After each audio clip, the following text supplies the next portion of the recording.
우리가 욥기 공부하면서 아마 가장 많이 제가 인용하는 그 말씀이 로마서 15장 4절일 것 같습니다. 무엇이든지 전에 기록된 것은 우리의 배움을 위해 기록되었으니 이것은 우리가 성경 기록들이 주는 인내와 위로를 통해 소망을 가지게 하려 합니다. 욥기를 통해서 무언가를 배우라고 하나님이 이 말씀을 42장이나 길게 해서 우리에게 이제 주셨습니다. 사람이 살면서 누구나 겪게 되는 고통, 고난, 슬픔, 이게 무슨 의미를 우리에게 주고 있는 건가? 누구나 겪는 이런 고통, 우리 특별히 그리스도인들이 인내하면서 하나님의 선하심을 구하면서 참고 앞으로 나아가야 된다. 그런 가운데 마음속에 확신을 가지셔야 돼요. 그것은 뭐냐 하면 공의로운 하나님께서 반드시 승리하신다.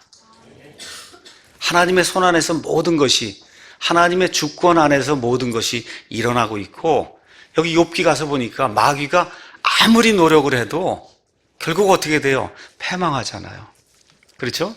지난 한 6천 년 동안의 그 인류 역사 여러분 가서 보세요. 마귀가 다 이기는 것 같은데 우리 모든 것이 기록이 된 요한계시록 19장, 20장 가서 보니까 결국 마귀가 붙잡혀서 무적행 속으로 들어갔다가 맨 마지막에는 불호수 속에 영원 무궁토록 들어간다고 하는 이 승리의 아름다운 그런 기록이 이 안에 이제 담겨 있습니다.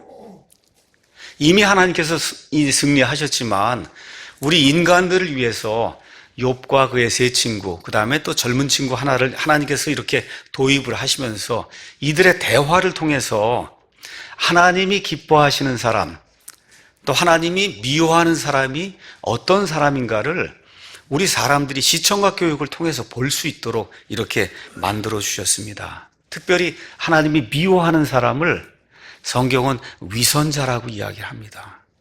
나는 다 착하고 옳고 정의만 행한다고 그렇게 소리를 지르고 하는데 나중에 가서 보니까 더 악한 일을 많이 한단 말이죠.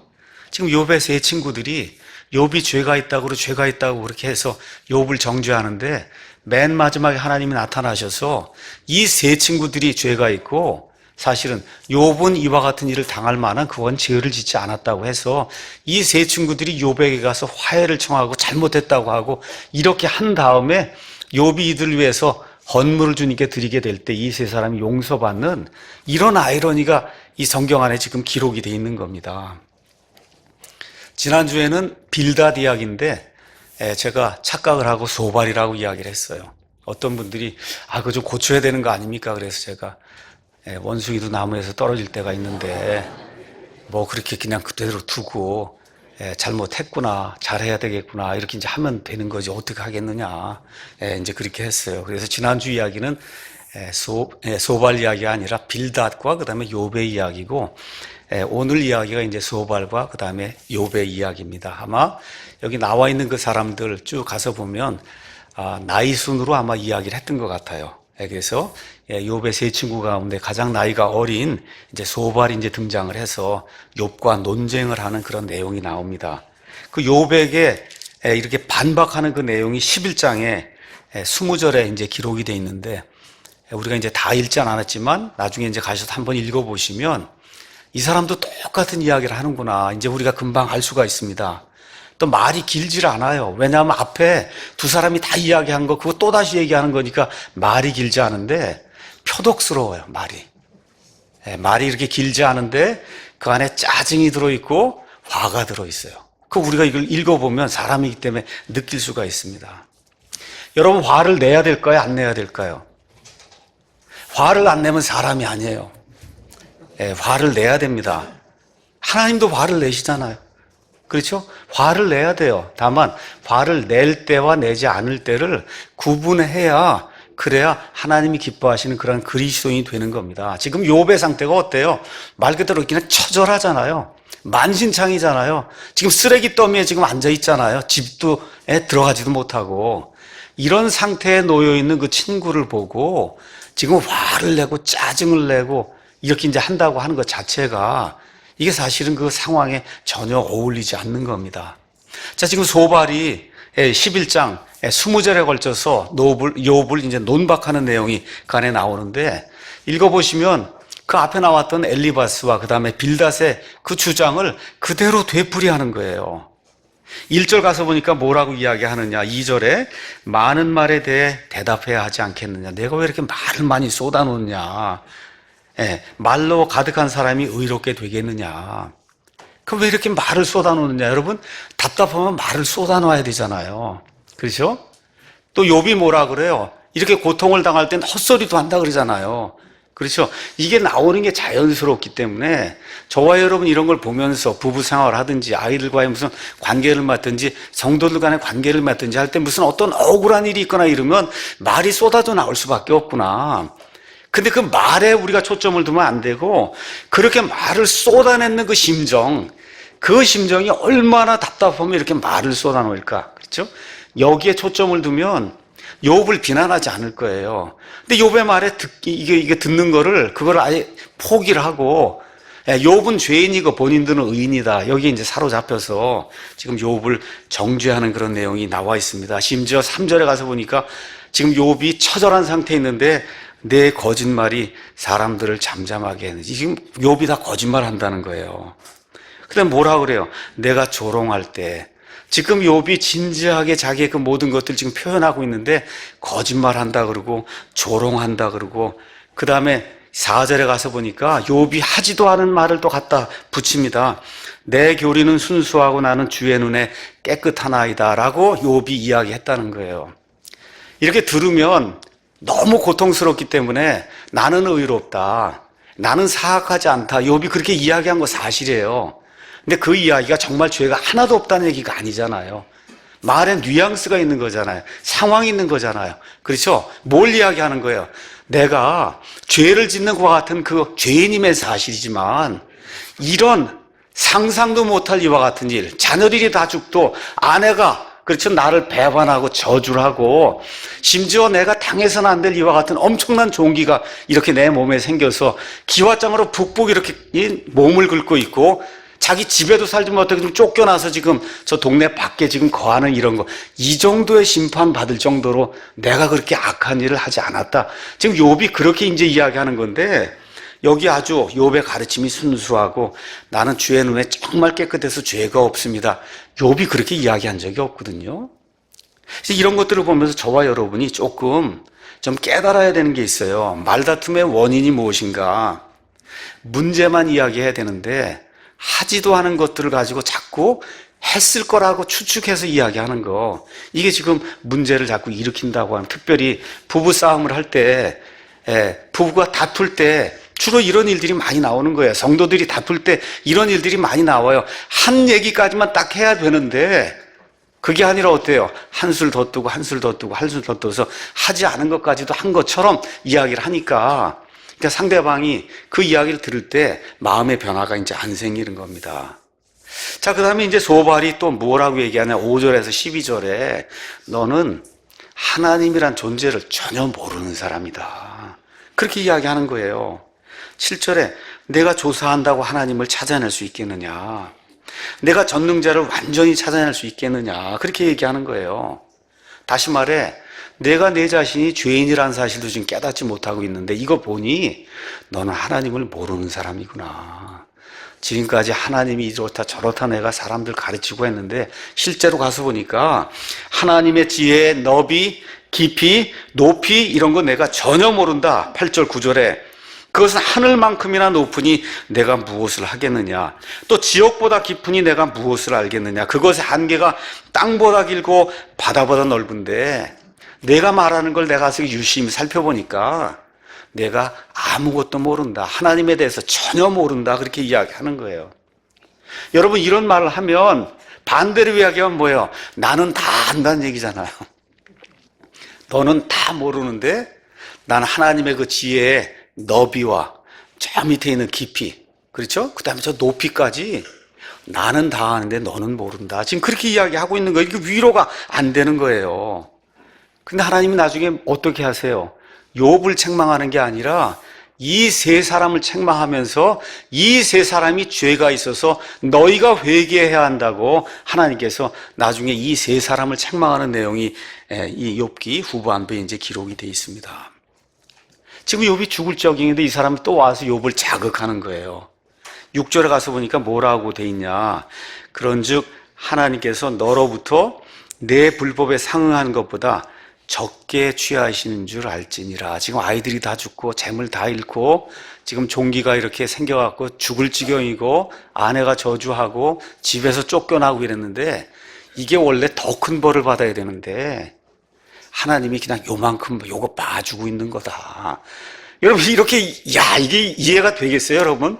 이게 지금 친구들이 본인들은 옳고 앞에 있는 욥은 정말 옳지 못하고 죄인이고 하나님도 알지 못하고 여기에다가 한술 더 떠서 더 크게 말 그대로 너 죽었어야 되는데 지금 너 살고 있는 거다. 이런 이야기를 지금 하고 있는 거예요. 그렇게 이야기하면서 10절에 하나님의 손안에 모든 사람이 들어있지 않냐.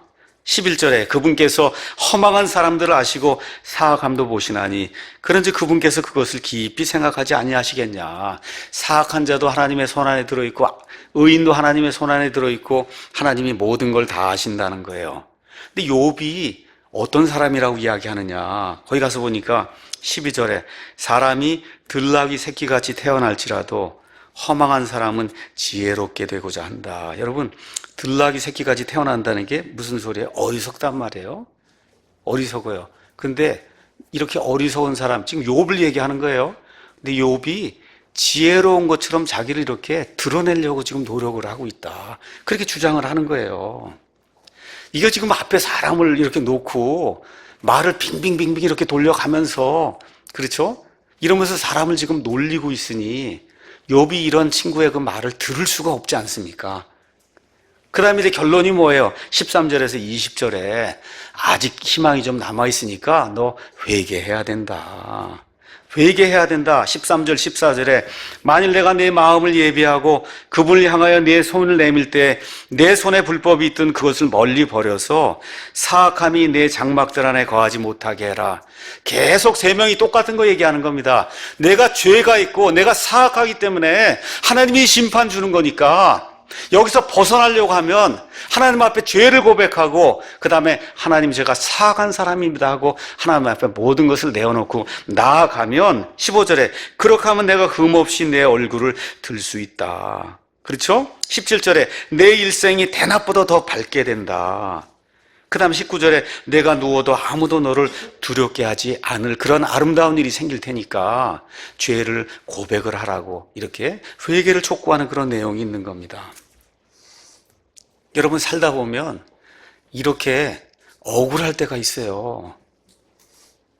죄를 짓지도 않았는데도 죄를 졌다고 얘기를 해서 그래서 여기를 벗어나야 되지 않겠느냐. 즉 그 얘기하는 거거든. 욥이 들었을 때는 내가 이런 심판을 받을 정도로 그렇게 사악한 죄를 짓지도 않았는데 하나님 앞에 나가서는 제가 그거보다 훨씬 더 큰 죄를 졌습니다 하고 하나님 앞에 거짓말로 고백을 하고 그렇게 하면 하나님이 너를 용서해 주지 않겠느냐.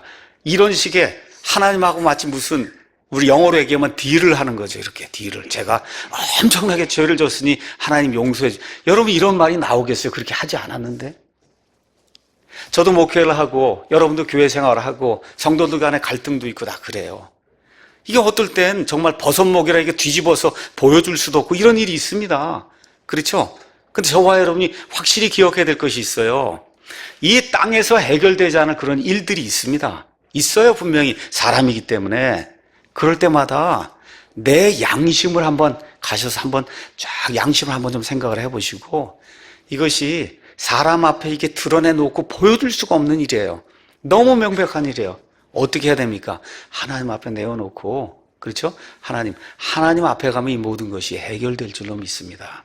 지금 욥은 그런 마음을 지금 가지고 있는데 짓지도 않은 죄를 하나님 앞에 내어놓고 고백을 하라고 하니 얼마나 답답하겠어요. 그리고는 20절에 가서 마지막으로 결론을 내립니다. 그러나 사악한 자들의 눈은 쇠하여 그들이 도망하지 못하리니 그들의 소망은 숨을 거두는 것과 같으리라. 지금 복수를 썼어요. 왜냐하면 욥에게 직접 얘기하긴 그러니까. 그 뭘 얘기하는 거야? 내가 바로 이 사악한 자다. 그렇게 얘기하는 거예요. 결론이. 여러분 무슨 얘기인지 아시겠죠? 예. 자, 이게 소발이라는 사람이 나타나서 앞에 얘기했던 엘리바스, 빌닷하고 똑같은 이야기, 죄가 있으니까 내가 이 모든 심판을 당하는 거고, 결국 내가 살펴보니 너는 사악한 자다. 여러분, 이런 이야기를 해서는 사람이 변화가 안 생긴다는 게 하나님 말씀이 우리에게 보여주는 거예요. 그러니까 욥기 자체가 뭐 어떤 특별한 교리를 가르치거나 이런 것이 아니라 인생을 사는 가운데 사람들과의 관계를 어떻게 해야 될 것인가, 이런 것들을 우리에게 이제 가르쳐 주는 겁니다. 자, 여기 나타난 거 기억해야 될 것이 뭐예요? 동정심의 말을 이렇게 하지 않으면 아무리 좋은 말, 그렇죠, 옳은 말이라도 사람을 변화시킬 수 없다는 거. 우리 부부관계, 우리 부모 자식 관계, 우리 옆에 있는 그 동료들과의 관계, 이런 거 이야기할 때 좀 기억을 하시고 불쌍히 여기는 그런 마음을 가지고 우는 자들하고 같이 울어주고, 기쁨 있는 자들하고 같이 웃어줄 수 있는 우리 좋은 그리스도인이 되기를 예수님의 이름으로 축원합니다. 자, 지금까지 세 명을 우리가 살펴봤습니다. 엘리바스, 빌닷, 그 다음에 소발. 세 번을 하나님이 연거푸 보여주세요.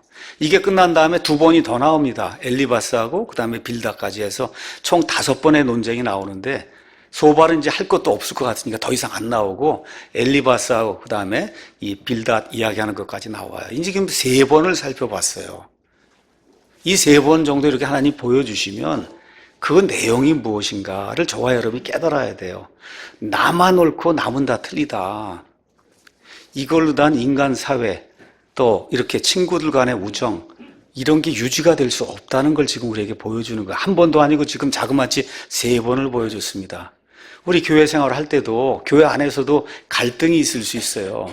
나는 100% 옳고 저 사람 100% 틀리다. 이걸 대해서는 갈등 해결이 안 된다는 거, 이거를 기억을 하면 좋을 것 같습니다. 자, 욥이 이런 이야기를 지금 자그마치 3사람한테 똑같은 이야기를 듣고 나니까 너무너무 답답한 겁니다. 이렇게 해서 욥이 이번에는 이렇게 논증을 하는데 자그마치 3장에 걸쳐서 논증을 해요. 12장, 13장, 14장에 걸쳐서 지금 소발이 했던 그런 내용들을 하나하나 이제 반박을 하는 그런 내용이 있습니다. 자, 오늘 12장만 살펴보려고 그래요.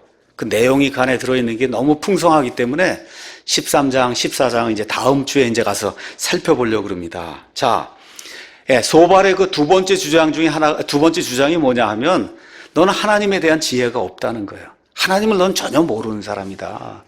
여기 12장에서는 욥이 시작을 이렇게 하는 거예요. 2절에 틀림없이 너희만 사람이구나. 지혜가 너희와 함께 죽으리로다. 그러나 나도 너희만큼이나 명철하며 너희보다 못하지 아니하니 참으로 이와 같은 일들을 누가 알지 못하느냐.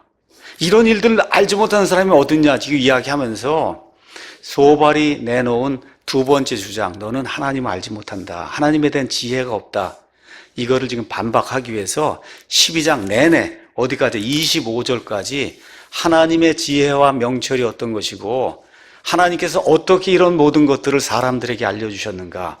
그래서 어느 누구라도 하나님의 위대하심과 하나님의 지혜와 하나님의 명철과 하나님의 영광과 하나님의 존귀를 정말 하나님의 형상이 들어있는 사람이라면 누구나 알 수 있도록 만들어주셨다. 이 보편적인 진리, 너희가 이야기하는 건 그 수준이라는 거예요. 그 수준. 그 수준은 나도 이미 알고 있고 모든 사람이 다 아는 거다. 지금 그거를 이 12장에서 욥이 하나하나 예를 들어가면서 이제 설명하는 내용이 그 안에 기록이 되어 있습니다. 4절에 이제 욥이 하도 답답하니까 내가 어떤 사람인지 너에게 한번 이야기해 주마. 내가 하나님을 부르면 그분께서 내게 응답을 하신다. 뭐예요? 하나님의 은혜를 받고 하나님하고 교제하는 사람이라는 거예요. 너희가 생각하는 것처럼 내가 그렇게 극심한 죄인이 아니다. 하나님께서 누구 어떤 죄인의 말을 들어주세요? 안 들어주십니다. 그렇죠? 근데 욥이 지금까지 사는 동안에 하나님께 간구하면 하나님이 그의 말을 들어주시고 응답해 주셨어요. 무슨 얘기예요? 하나님과 교제하는 사람이라는 거예요. 하나님 안에 있는 사람이라는 거예요. 이런 내가 자기 이웃에게 조롱을 당하는 차라서 이렇게 됐다는 겁니다. 곧바른 의인이 비웃음을 받아 조롱을 당하는 거다. 아무리 못해도 내가 너희보다 못하겠느냐. 욥이 자기 자신을 지금 이렇게 표현하고 있는 거예요. 그러면서 5절에 자기 발로 인해 미끄러질 자가 편안히 거하는 자의 생각 속에서 멸시받는 등불같이 되었다. 여러분, 등불 이렇게 켜놓고 있다가 나중에 뭐 기름을 채워 놓으면 기름이 이제 다 떨어지게 되면 등불이 이제 어떻게 꺼질랑말랑 이러잖아요. 이게 이제 멸시받는 등불이에요. 근데 욥이 그 친구들에게 그런 존재가 됐다는 거예요. 근데 그 친구들이 어떤 상태에 있느냐 하면 편안히 거하는 자의 생각 속에서, 다시 말해 지금 이 욥의 세 친구들은 욥이 당하고 있는 고난 요만큼이라도 이해할까요? 못할까요? 전혀 못하고 있어요.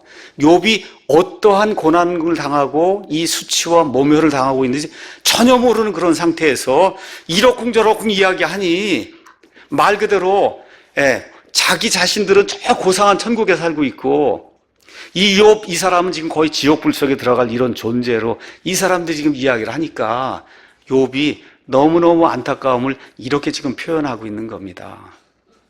다시 한번 이야기할게요.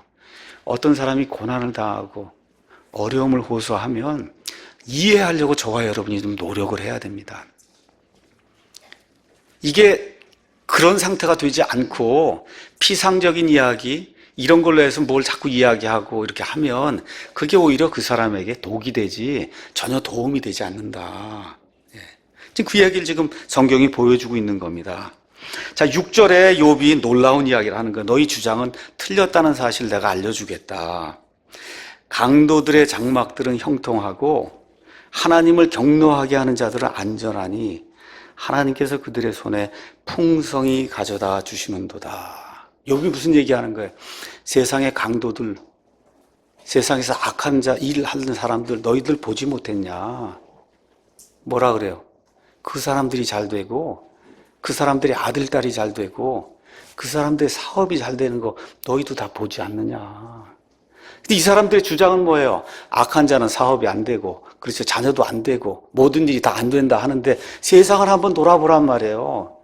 가서 보니까 오히려 악한 자들이 더 잘 되는 것 같고 악한 자들의 자식들이 더 잘 되는 것 같고 강도질하고 그렇죠, 나쁜 일을 하는 사람이 더 모든 일이 잘 되는 거 너 눈으로 보지 아니하느냐. 지금 욥이 이 사실을 지금 들어서 내가 지금 당하고 있는 이 고난이 꼭 죄 때문에 그런 게 아니다 하고 지금 이야기를 하고 있는 거예요. 김정은 그 일당을 가서 보세요. 저렇게 사악한 자가 없는데 너무 많이 먹어갖고 130kg더라고. 이제 한 5년 있으면 그냥 자연으로 죽겠다고 지금 이렇게 이야기하고 있어요. 너무 많아요, 우리 주변에. 한번 보세요. 욥이 말한 게 틀립니까? 열심히 주님의 뜻대로 살려고 하는 사람이 오히려 가난한 경우가 많고, 야, 저건 정말 죽어야 될 텐데 이렇게 이야기하는 사람은 굉장히 오래 살고, 그렇죠? 집안도 잘 되는 것 같고 이런 일이 굉장히 많은 거예요. 여러분, 이번에 이 성폭행, 이 미투 사건이 터지지 않았으면 어떻게 되었을까 한번 이렇게 생각을 한번 해보세요. 노벨상을 타겠다고 하던 고은이라는 사람, 문재인 대통령하고 50년간 친구로 지냈던 이윤택이라는 사람, 충남지사 해서 대통령이 되겠다던 안희정이라는 사람, 이번에 서울시장으로 나오겠다고 한 정봉주라는 사람, 다 지금 미투 사건 때문에 결국 성폭력 뭐 이런 걸로 인해서 인생이 완전히 이제 망가지게 됐습니다. 참 불쌍한 일이에요. 근데 여러분, 왜 이 사람들 때문에 이렇게 시끄러울 거예요? 왜 그런 거예요? 저나 여러분 같으면 이런 성폭력이 생겼다, 이거 신문에 납니까? 안 나죠? 왜 이렇게 신문에 크게 나오고 사람들이 뭐라 그러는 거예요? 나는 고상하고 나는 정의롭고 나처럼 공의로운 사람이 없다고 지금까지 떠들었는데 나중에 가서 보니까 보통 우리 같은 이 일반 사람들보다 훨씬 더 추악한 그런 일을 했기 때문에, 그래서 이 사람들이 지금 사람들의 손가락질을 받는 거 아니에요? 그렇죠? 이게 미투 사건이 생기지 않았으면 여기 있는 그대로요. 악한 자들의 장막이 잘 되고 강도질하는 자들, 위선 부리는 자들, 그렇죠? 이게 잘 된다고 하는 그런 말이 맞는 거 아닙니까? 근데 하나님께서 공의롭게 어떻게 하여튼 사람의 일들을 주관하신 하나님께서 이번에 완전히 본질이 무엇인가를 하나님이 이런 사건들을 통해서 우리에게 보여주세요. 자, 우리 신약시대 성도도 한번 가서 에베소서 1장 3절 가서 보니까 하나님이 하늘에 있는 영적인 복으로 우리에게 복을 주셨다. 여러분, 구약시대에 이 땅에 살던 이스라엘 백성이 하나님의 복을 받았다고 하는 걸 증명해서 보일 수 있는 건 육신적으로 모든 것이 잘 되는 거예요. 하나님을 섬기니까 정말 주변에 있는 그 우상 섬기는 사람들이 보니 정말 저 사람들 잘 되는구나. 이걸 위해서 하나님께서 그 땅에 복을 주시고 아이들에게 복을 주시고, 그렇죠, 물질의 복을 주시는 이와 같은 땅의 백성을 향한 그런 복의 내용이 구약 성경에 가득히 들어 있습니다. 여러분, 그런데 신약 성경 가서 보니까 믿는 사람이라고 다 이렇게 땅의 복을 받습니까? 받아요? 못 받아요. 그 대표적인 분이 누구예요? 예수님이시잖아요. 정말 잘 되려고 하면 예수님이 왕이 되고 그랬었는데 어떻게 돼요? 십자가에 죽기까지 그렇게 순종하는 그와 같은 아픔을 겪지 않습니까? 믿음 가진 사람 중에 가장 좋은 사람이 누구예요? 사도 바울인데 아내가 있어요. 집이 있어요. 아무것도 없이 살면서도 항상 하나님 앞에 기뻐하는 이런 일이 나오잖아요. 여러분 보고 가난하라고 이야기하는 거 아니에요. 부자가 되는 게 나쁘다고 이야기하는 게 아닙니다.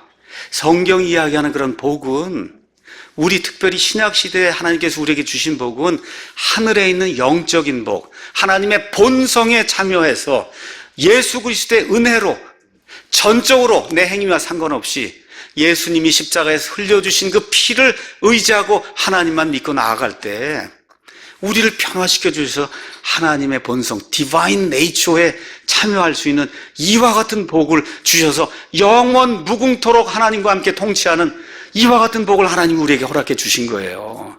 그 무슨 번영신학을 해야 된다 그러고 예수님 믿으면 뭐 100% 잘 된다고 하는 거 지금 욥이 이야기하잖아요. 꼭 그런 거 아니다. 하나님의 성도들에게 이런 말씀들을 하나님께서 우리에게 주시는 겁니다. 그래서 우리가 늘 우리 자신을 돌아보고 가난하든지 부하든지, 그렇죠? 만족함이 있든지 없든지 우리 자신을 살펴보고 하나님이 우리에게 주신 자녀들 노심초사하면서 이 아이들이 바르게 되고 있는가 살펴보고 어떻게 하든지 아이들을 바르게 하나님 앞으로 인도하는 그런 사람이 되려고 노력을 해야 되는 겁니다. 자, 소발이 뭐라고 얘기했느냐 하면 11장 그 7절 9절 가서 보니까 내가 조사한다고 해서 하나님을 알 수 있느냐, 어떻게 내가 하나님을 완전히 알 수 있느냐, 이렇게 이제 이야기를 했단 말이에요. 그러니까 지금 욥이 여기 12장 7절에서 11절에 욥기에 나오는 또 위대한 말씀을 욥이 또 지금 기록을 해놨어요. 그러나 이제 짐승들에게 물어보라. 그것들이 너를 가르치리라. 공중의 날짐승들에게 물어보라. 그것들이 내게 일러주리라. 혹은 땅에게, 이 땅, 지구, 이 지구에게 한번 물어보란 말이에요. 이 지구가 너를 가르치리라. 그것도 안 되면 바다의 물고기들이 내게 밝히 알려주리라. 이 모든 것들을 통해 여기 저 공중에 있는 거, 땅에 있는 거, 저 밑에 바닷속에 있는 거, 심지어 이 땅 이런 거, 여러분 이 세상의 우주 공간에 있는 모든 거, 이런 것들을 가서 가만히 보란 말이에요. 가만히 봐라. 주의 손이 이 모든 것들을 이루신 줄을 누가 알지 못하느냐. 모든 생물의 혼과 모든 인간의 숨이 그분 손에 있느니라. 귀가 말들을 시험하지 아니하느냐. 입이 음식을 맛보지 아니하느냐. 그렇게 이제 이야기하면서, 여기 가서 보니까 9절에 이 모든 것을 통해 주의 손이, 여기 주가 진하게 고딕으로 돼 있죠. 이게 뭐예요? 여호와 하나님이란 말이에요. 욥기에 단 한 번 나오는 거예요. 여기 주라고 하는 말이. 여호와 하나님의 뜻이 뭐예요? 스스로 존재하시는 분. 지금 욥이 지금부터 4,000년 전에 살았어요. 그 친구들은 하나님이 어떤 분이신지 전혀 알지 못하고 이러쿵저러쿵 이야기하는데 지금 욥이 뭐라 그래요? 하나님은 스스로 존재하시는 여호와라고 하는 그런 말씀을 이 안에 지금 기록을 하고 있으니 욥이 정확히 지금 하나님 알고 있는 거 아니에요? 그렇죠? 한 번 나와요, 욥기에 이 주라고 하는 그런 그 단어가. 자, 그래서 이 내용을 보면서 오늘 제목을 사실은 이렇게 잡은 거예요. 짐승들에게 물어보라. 그것들이 너희를 가르치리라. 여기 있는 말씀 그대로 이제 제가 적어 놨습니다. 이번에 시애틀에 이제 가게 됐습니다. 그래서 제 아내와 함께 조금 좀 걸어야 되지 않겠느냐. 그래서 이제 시애틀 이렇게 밖에 나가서 아이들 있는 집을 이렇게 걷다가 보니까 이렇게 개천들이 있더라고요. 개울이 쭉 이렇게 있는데 거기 가서 보니 이렇게 팻말이 붙어 있어요. 뭐라고 붙어 있냐? 연어가 회귀하는 그런 개천이다. 이렇게 돼 있는 거예요. 연어가 이걸 쭉 따라서 이제 올라온다. 개천이 이것뿐이 안 돼요. 이것뿐이 안 되는데 그렇게 다 붙여놓은 거예요. 연어. 그래서 연어 이야기를 이제 하겠습니다. 여러분 잘 아시는 것처럼 연어는 이렇게 민물, 강이나 이런 시내 이런 데서 알을 낳습니다. 그러면 이제 새끼가 되면은 1년 동안 강에서 살다가 바다로 내려가는 거 아시죠? 그러니까 그 실개천 이런 데 거기에서 살다가 1년을 그러다 이제 바다로 내려가는 거예요. 그래서 바다로 내려간 다음에 여러분 잘 아는 것처럼 2년이나 3년이 지나서 이렇게 엄청나게 커지게 되면 그럼 다시 어떻게 해요? 이걸 쭉 따라서 바다를 따라 쭉 와서 자기가 살던 어디로 올라와요? 그 실개천 거기로 올라오는 거예요. 언제쯤 오냐? 6월쯤에 오니까 그게 가장 많은 데가 시애틀이 있는데 그 다음에 알래스카. 그래서 지난번에 저도 알래스카 이렇게 가서 보니까 뭐 연어가 막 올라오잖아요. 그렇죠? 이렇게 이제 돼 있는 거예요. 우리나라에서도 여기 어디예요? 저쪽 강원도에 남대천 여기다 연어 알을 갖다 해서 이렇게 뿌려놓고 이게 치어가 돼서 자라니까 어떻게 돼? 3년 지나면 꼭 어디로 와요? 남대천으로 온다고요. 시애틀로 안 갑니다. 여기 남대천에서 풀어놓은 건 꼭 남대천으로 오고 시애틀에서 풀어놓은 건 꼭 시애틀로 가고 알래스카에서 풀어놓은 건 꼭 알래스카로 가요. 어떻게? 완벽하게. 어떻게? 완벽하게 하나님이 설계를 해놓으셔서 그래서 어디서 이게 처음에 알을 낳고 그래서 새끼가 돼서 그 강물에서 살았는지 하여튼 그거를 꼭 기억을 하고 그러고 죽을 때 되면 꼭 거기로 올라옵니다. 얼마나 완벽해요, 그 디자인이. 그렇죠? 이렇게 만들어 놨다는 거. 그러니까 욥이 물고기한테 가서 한번 물어봐라. 자, 두 번째 얘기가 이렇게 딱따구리가 있어요. 이제 새 이야기를 하는 겁니다. 여러분 이제 광릉 수목원이나 이런 데 가면 큰 악새 이런 게 다 딱따구리 종류예요. 머리로 나무를 쫙 갖고 그래서 이제 그 안에 이 벌레를 이제 잡아먹는 거죠. 전 세계 한 200종류가 있습니다. 200종류. 그런데 이 딱따구리가 이렇게 해서 막 머리로 쪼잖아요. 1분에 100회 이상, 1000번까지도 쫀다는 거예요. 근데 하루에 12,000번을 쫀다는 거예요. 여러분 한번 머리로 갖다 한번 벽에다 한번 헤딩을 한번 해보시라고 이게 탁탁탁탁탁 한번 해보세요. 죽잖아요. 죽을 수밖에 없잖아요. 근데 어떻게 됐어요? 이 안에 충격 흡수 장치가 딱 그 안에 들어있어서 뭐 10,000번이든 100,000번이든 죽을 때까지 수천만 번을 갖다 쏴도 안 죽어요. 뇌가 멀쩡해요. 어지럽지도 않고. 어떻게 해요? 완벽하게 만들어졌단 말이에요. 완벽하게. 지금 욥이 그 얘기를 하는 겁니다. 내가 조사한다고 하나님을 찾아낼 수 있겠느냐? 그렇게 이야기할 때 저 짐승들 한번 가서 보고 새도 한번 가서 보고 물고기도 한번 가서 보라. 이 모든 것을 완벽하게 만드신 그 사실 짐승도 다 아는데 사람이 그것도 모르느냐. 지금 욥이 그렇게 얘기하는 거예요. 자, 그럼 이번에 도마뱀 이야기를 하겠습니다. 저 싱가포르 이런 데 가면 게코 도마뱀이라는 게 있어요. 게코. 저도 옛날에 저쪽 미국의 서부 지역에 갔더니 이렇게 모텔에 이렇게 누워 자는데 도마뱀이 막 붙어 다니는 거예요. 여기에 도마뱀. 싱가포르에 가면 특별히 한 12cm 정도 되는 무게가 40g 정도 되는 도마뱀이 이 천정 위에 그냥 막 이렇게 붙어서 다닙니다. 여러분 이게 이렇게 붙어 다니면 중력에 밑으로 떨어져야 되잖아요. 그렇죠? 우리 같이 이게 발 이렇게 이 손하고 발하고 갖다 붙인다고 이게 여러분 붙습니까 이게? 그렇죠? 근데 이상하게 이 게코 도마뱀은 천장에 가서 이렇게 다니는데도 전혀 떨어지질 않는 거예요. 그래서 과학자들이 참 이상하다. 뭐가 도대체 있느냐 하고 게코 도마뱀의 이 발 있는 데를 가서 현미경으로 살펴봤습니다. 길이가 한 12cm 정도 되는데 발바닥을 가서 이렇게 보니까 그 안에 지름이 5 내지 10 마이크로미터. 길이가 50에서 100 마이크로미터 정도의 강한 털이 사람 눈으로 잘 보이지 않는 그런 털이 이 안에 들어있는데 어느 정도가 들어있냐? 1mm 아시죠? 얼마나 작은지 그 안에 5,000개 정도가 들어있다는 거예요. 그 안에. 그러니까 도마뱀 발바닥이 있으면 발바닥이 우리가 볼 때 그냥 발바닥인 것처럼 보이는데 현미경으로 가서 보면 조그맣게 생긴 이런 털이 그 안에 1mm 안에 5,000개가 들어있는데 이 털이 그냥 털이 아니에요. 털 끝이 선모라는 걸로 돼 있어갖고 얘가 가서 이걸 쫙 갖다 붙이잖아요. 그럼 어떻게 돼요? 공기가 옆으로 쫙 밀려나가면서 진공이 되는 거예요. 진공. 아시겠어요? 그러니까 이걸 붙여놓으면 떼려고 해도 뗄 수가 없는 거예요. 그 정도로 강한 접착력이 생기는 이와 같은 이 도마뱀이 게코 도마뱀이에요. 그래서 그런 정도의 접착력이면 4kg까지도 붙인다는 거예요. 4kg. 그래서 미국에 유명한 공과대학이 있어요. 그 공과대학 이름이 렌슬러 대학이라는 게 있습니다. RPI라고 유명한 그런 그 대학이 있어요. 아니, 저 도마뱀이 어떻게 저렇게 접착력이 강할까? 저런 걸 좀 잘 이용을 하면, 그러면 여러 가지를 좀 이렇게 들고 이렇게 하는데 얼마나 좋겠는가. 그래서 이 도마뱀보다 4배나 더 많은 이 마이크로, 나노 이런 것들 성분들을 사용해서 접착 테이프를 발명을 했어요. 그 접착 테이프 이름이 게코 테이프예요. 게코, 도마뱀에서 나와서 이름이 게코 테이프예요. 이런 것들을 사용해서 반도체 이런 거 할 때 뭐 들어 올리고 먼지 같은 것도 안 생기고 그러니까 이런 방식으로 해서 엄청난 무게를 이렇게 들어 올릴 수 있는 무중력 상태 연구도 하고 하는 이런 데 사용되는 게 게코 도마뱀 원리입니다. 자, 제가 하늘의 나라는 새 얘기도 했어요. 도마뱀도 했어요. 물고기도 했습니다. 어떻게 해요? 하나님이 완벽하게 만드시는 거예요. 하나님의 지혜를 완벽하게 우리에게 보여주는 거예요. 욥이 또 뭐라 그래요? 땅한테 한번 물어보라 그랬잖아요. 지구한테. 지구한테 여러분 한번 물어볼까요? 너 어떻게 그 거리가 딱 태양하고 이렇게 딱 요 거리로 이렇게 돼 있어서 여러분 이게 조금만 더 태양 쪽으로 가면 어떻게 해야 돼요? 다 타서 죽습니다. 그렇죠? 태양에서 조금만 멀어지면 어떻게 다 얼어 죽어요. 그래서 땅한테 물으라는 거예요. 야, 너 어떻게 그 거리가 딱 이렇게 돼갖고 사람이 살 수 있게 어떻게 그렇게 됐냐. 그렇게 한번 물어보라는 거예요. 그것도 땅한테 또 물어보라는 거예요. 온 우주 공간에 이렇게 산소가 있고 물이 있는 별이 있는지 한번 물어봐라. 있어요? 없어요? 여러분 지금까지 발견된 것 중에 있습니까? 없습니까?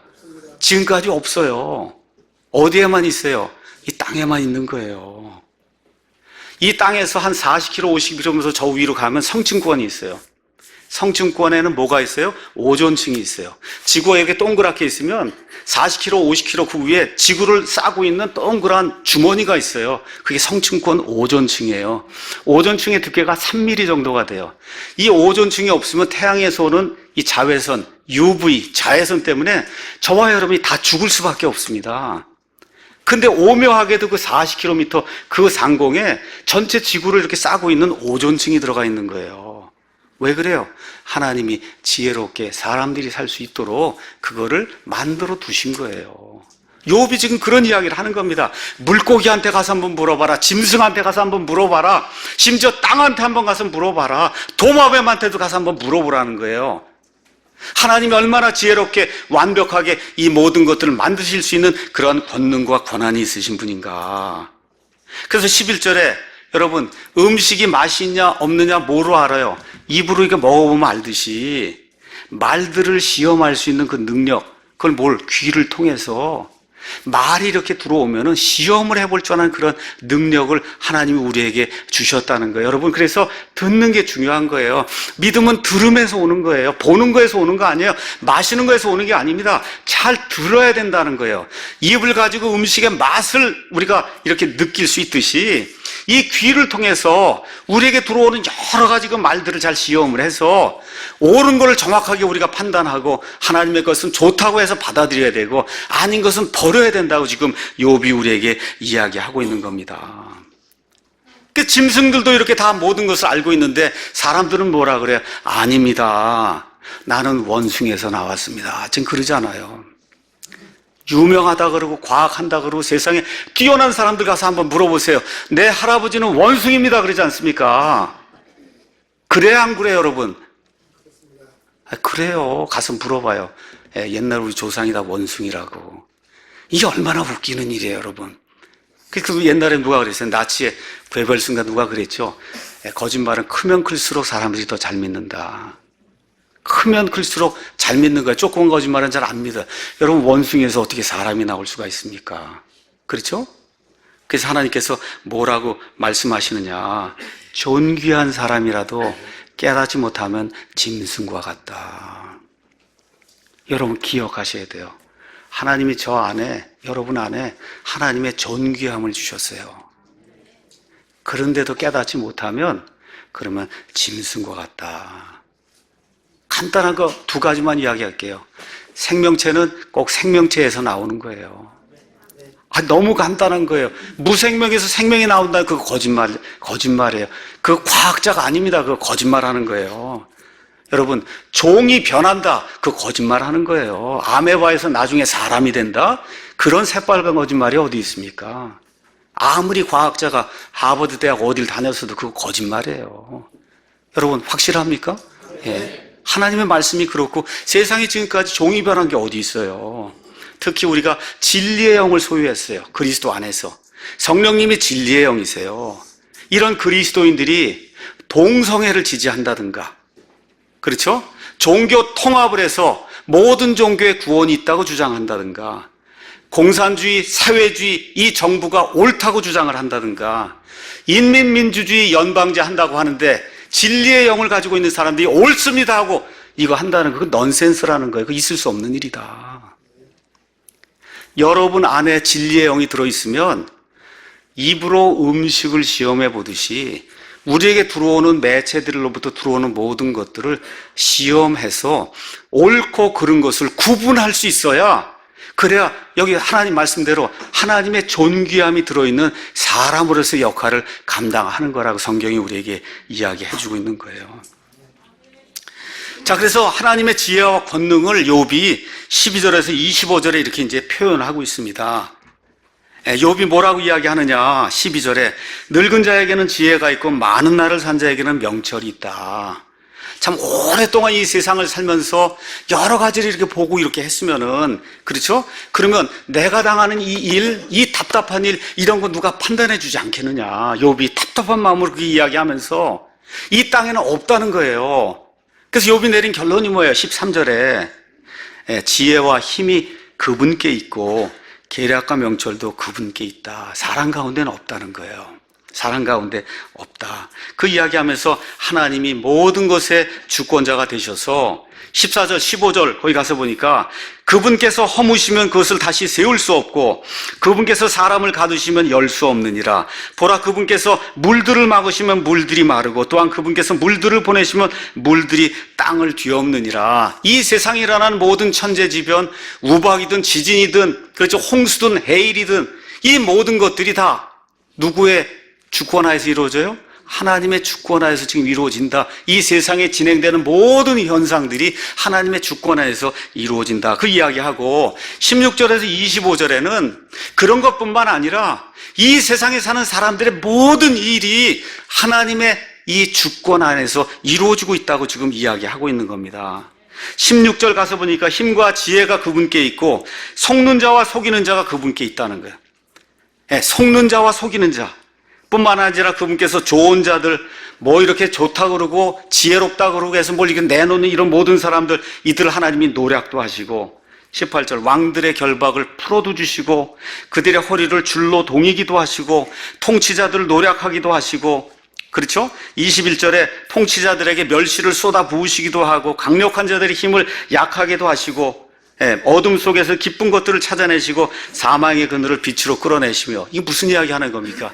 우리가 살고 있는 이 세상, 여기에 수백만 명의 사람이 살고 있는데 이 모든 사람의 모든 일이 지금 하나님의 손안에 들어있다. 지금 그렇게 이야기하는 거예요. 하나님의 손안에 들어있다.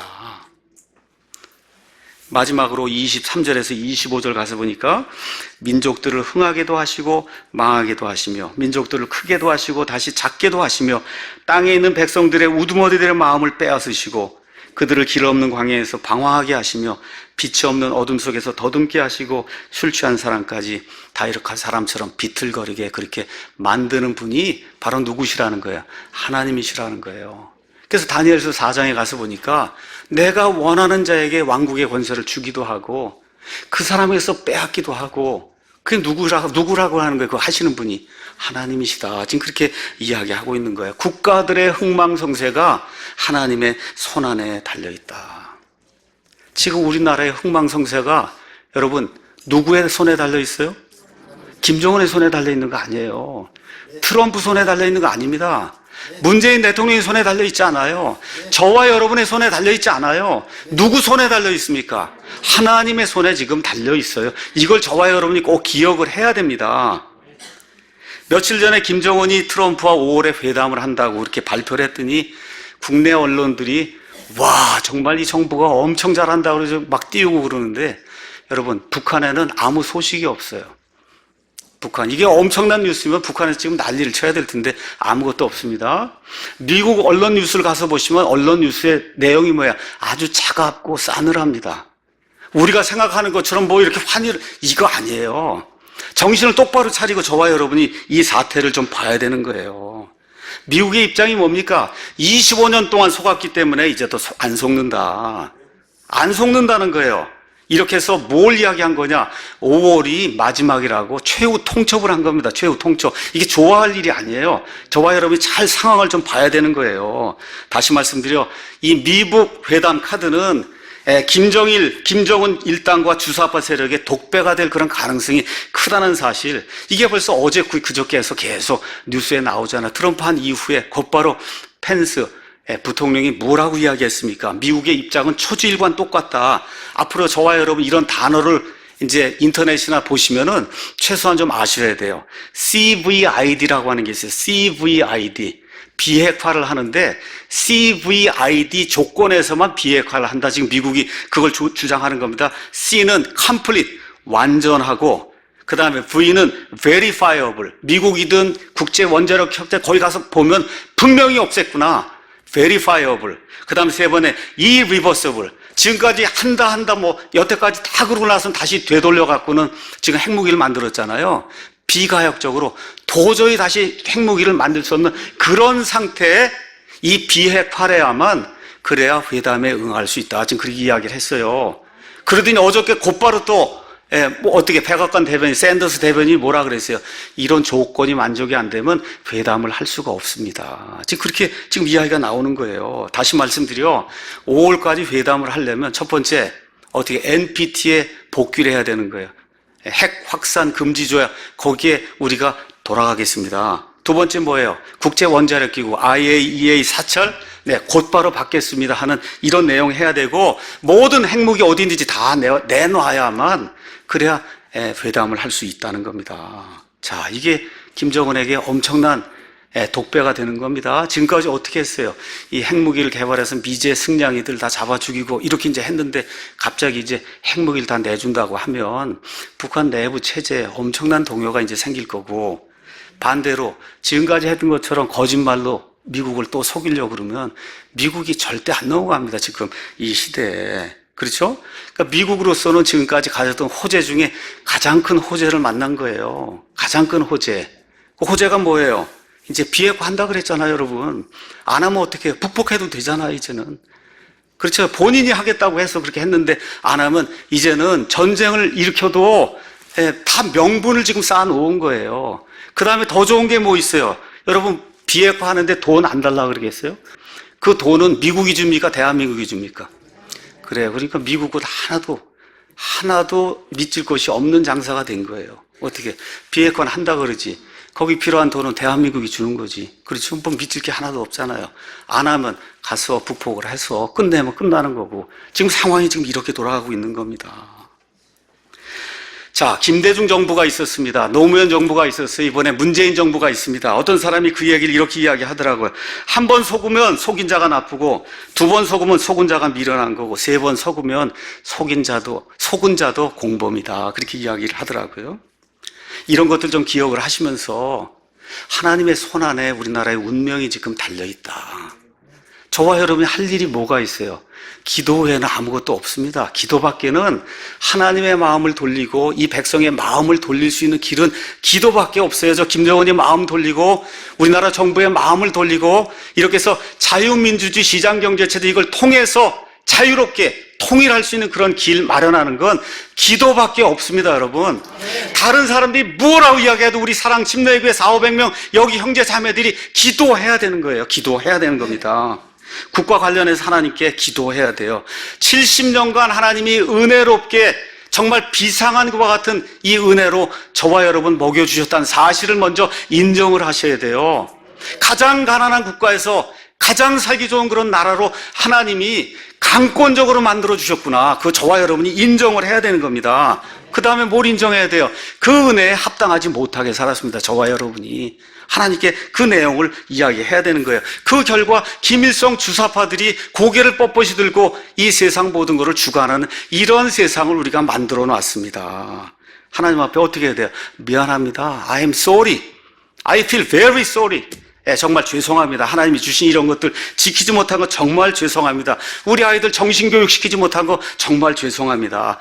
하나님 두려워하지 않고 내 힘으로 되는 것처럼 이 모든 거 해온 거 하나님 죄송합니다. 특별히 우리 교회가 사회에 빛과 소금의 역할을 해야 되는데 그 일을 전혀 하지 못하고 오히려 사회가 교회를 걱정해야 하는 이런 안타까운 상황에 놓여 있는 거 하나님 정말 죄송하게 생각합니다.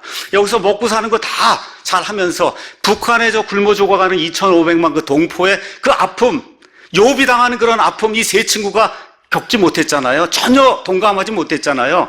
저 2,500만 우리 동포가 겪고 있는 저 아픔, 저와 여러분이 지난 70년 동안 얼마나 느껴봤어요. 그렇죠? 이런 모든 거 하나님 앞에 내어놓고 하나님 I am very sorry. 네, 정말 죄송합니다. 하나님 용서해 주시고 이 나라에 다시 한번 화평을 허락해 주셔서 악한 자들이 어떻게 악한 계략을 꾸미다 해도 하나님이 강권적으로 뒤집어 엎으셔서 하나님이 지금까지 지켜주셨던 이 나라 자유민주주의 시장 경제 체제가 유지가 되면 남과 북이 하나가 돼서 온 세상 마지막 끝에 세상에 하나님의 영광을 드러낼 수 있는 아름다운 국가, 아름다운 민족이 될 수 있도록 우리가 노력하겠습니다 하고 하나님 앞에 기도함으로 이 간절한 기도를 통해서 이 나라의 역사에 기적이 일어날 수 있도록 저와 여러분이 애를 쓰며 하나님 앞에 기도해야 되겠습니다. 짐승들도 다 한다 그랬어요, 여러분. 짐승도, 개도 배은망덕하지 않습니다. 개처럼 주인의 은혜에 감사하는 그런 동물이 없거든요. 짐승도 다 압니다. 배은망덕하면 망한다는 사실. 이걸 기억하시면서 하나님의 형상, 이미지가 들어있는 우리 그리스도인들이 어떤 것이 옳고 어떤 것이 그른가를 정확하게 판단하고 특별히 우리 그리스도인들이 이 사회를 위해서 어떤 일들을 해야 될 것인가 이번에 다시 한번 깊이 생각하는 그런 좋은 계기가 되기를 예수님의 이름으로 축원합니다. 기도하겠습니다.